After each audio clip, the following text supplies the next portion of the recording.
off the court, when you look back at your respective times at Nebraska, what does this school, this team, the state, the city meant to you as players and then as people for? Well, I've been for 3 years. Of course, that's you. Being from South Carolina, like it's a whole different atmosphere. From the weather, people, the environment, support system. But as time has moved on, you realize like how much people care for you, just outside of the sport itself. Like, of course, people love you because you're a basketball player. Like, you play for the Cornhuskers, but people actually like took the time to actually like get to know us, to know the people who actually are, like the people who actually came from. People actually like mold ourselves to be today. So we basketball players and them, but at the same time, I still consider everybody like support system, friends, stuff like that. So I would say my time in Nebraska, as times went on, it's been an amazing experience. I can't say nothing else about it. Like, it's been something that helps me mold me to the man I am today, and I appreciate everybody that helps me involved in that, like Coach Fred, even my academic advisor, Alyssa, stuff like that. So even you guys, we talk to y'all guys majority every day for real. So seeing y'all guys every day, hearing y'all voices, like conversate with y'all, like we built some type of connection there too. So my time in Nebraska, like it been an experience, and just always gonna consider it home to me for sure.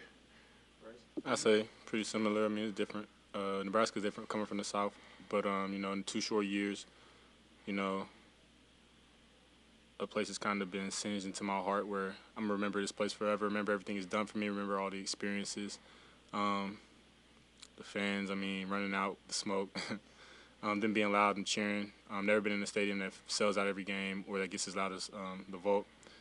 And then just the people, the long-lasting relationships that I built, and then kind of just coming into my own and growing up and kind of spreading my wings. It's been an experience, but a good experience that I've really liked actually. What do you guys expect those emotions to be like? Excuse me, to be like tomorrow, and how do you put that aside when there's a job to do? I hope it ain't no emotions for real until after the game, until like the buzzer. But I mean, for real, I'm just gonna try to stay in the moment, but also take in the moment and live in the moment because it's gonna be something remember forever. And I'm never gonna get that moment back. And then I know that throughout my college career, I've never taken the time to actually like take in a moment or like celebrate or be happy about the game. It's always like next, like what's next, instead of enjoying what you accomplished. But after the game tomorrow, I'll be able to just set everything aside and just look back and be grateful. Yeah, like you said, I hope it ain't no crazy emotions going on before the game, stuff like that, because we still got a job to do, which is win tomorrow. But like I said, it's something that we play for, and something that we reach our goals to. Like, you got a lot of people that didn't want to done to it, done stuff like that. We had our last year of college where I feel like this is one of our best years overall. Like, as a man and as a player, that we overcome a lot of adversity. Of course, we're not having the result of the year that we wanted to, but we still got opportunity to make a run, and that's what we're reaching for. So no matter how things go tomorrow, no matter how emotional everybody's going to be during it or before it, but we still got a job to do, which is win. After the game, of course, you get to sit back and just realize, like, man, like I'm a Cornhusker. It's something that I embrace, something I love to be, something I always gonna consider home.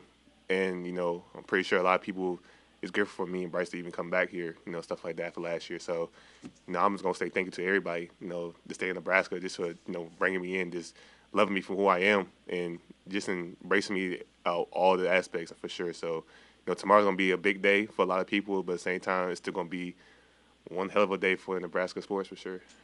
When you guys look back on your legacy here, you obviously got the program back to the NCAA tournament last year, and like you said, you're still fighting for that this year. Just how important has that aspect been of your time here in Lincoln? It's been something that I mean, last year going to the NCAA tournament, even though we fell short, it was an experience that I never experienced before. I know that's different for Juwan, but just seeing everybody rally behind you, you doing things you dreamed of as a kid, playing on the court. Just being there is an accomplishment itself. Not everybody talks about it, but just being there was an accomplishment, and it was a big deal. Yeah, like make it to the tournament. It's something that you always dream for. Growing up as a kid, you always watching March Madness, be like, man, I can't wait to be in them shoes.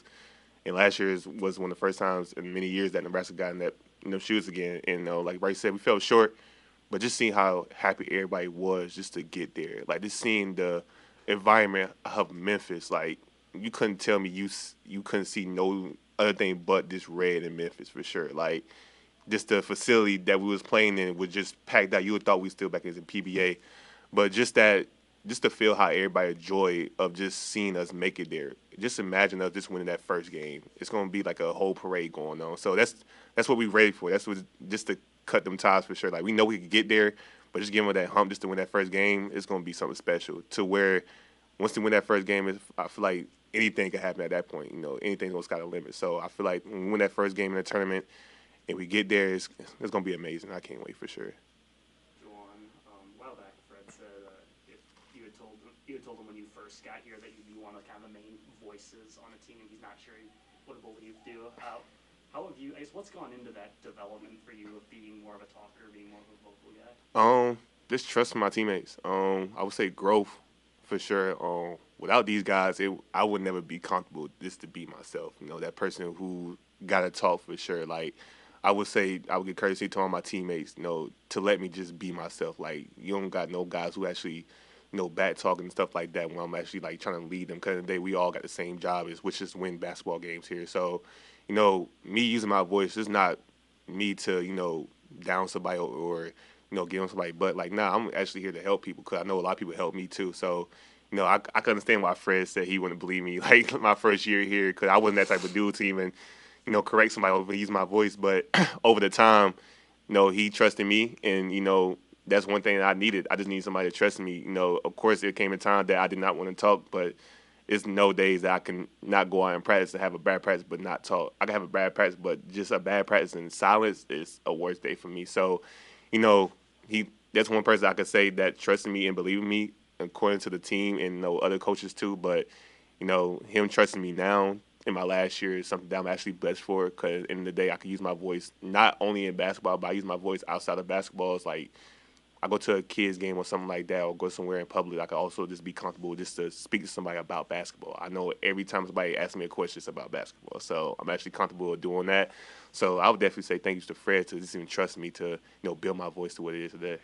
Brice, you've only been here for 2 years, but your name's already all over the program record books. I guess when you look back just over a year ago when you announced your decision to return, has that decision played out? I know that the team success has been up and down, but just for you personally, your experience this season, has it been what you had hoped it would be going into this year? Yeah, it's been everything I hoped. It's been everything I hoped for it to be. They going crazy out there. Gymnastics, baby, yeah. It's been everything I hoped for it to be, with the ups and downs. But I mean, it goes into my story. The ups and downs make you stronger. It shows your toughness and your resilience, and it really brings out your true character. So I mean, even though we dropped a few games, we still have a forward outlook. But yeah, it's been everything I wanted it to be. Nothing short of amazing. I mean, the good and the bad. Being in the record books, being in all these talks, it's all great, and it's actually like a good accomplishment. Something you. It's a dream. It's like a personal goal. So I'm happy about it. But I'm just still ready to see what we have left. Juwan, you mentioned you guys still make a run. How have you seen the team reset since Ohio State and just focus, like Brice says, on being forward-looking at what can happen now the rest of the way? I told after the game of Ohio State, nobody head dropped. I would definitely say that's a big step for us. You can see a couple guys, down themselves after a loss, after a 2-point loss, stuff like that. But we fought to the end. We played 50 minutes of basketball. Like, that's something that I never did before in college. I never went to a double overtime at all. So, of course we fell short. Of course we didn't agree on some calls, and of course we didn't agree on a lot of things during the game. But one thing I did give credit to is how we kept fighting. We could have lost in the regulation. We could have lost in the first overtime, but we didn't at all. We came back, just kept fighting, no matter how the game was going. So, the reset happened right after the game. I would definitely say that. It didn't happen the day afterward. It happened right after the game for sure. Because people know we dropped this one, but we know what we're capable of. Of course, we got to come back and fix the little things, stuff like that. So, like Brice said, we still looking forward towards this NCAA run for us. Guys still going hard every day in practice, no matter what the outcome is or anything right now. So I'll definitely give props to all the guys that still contribute to, this road journey that we still on. And I feel like we're going to fulfill it for sure.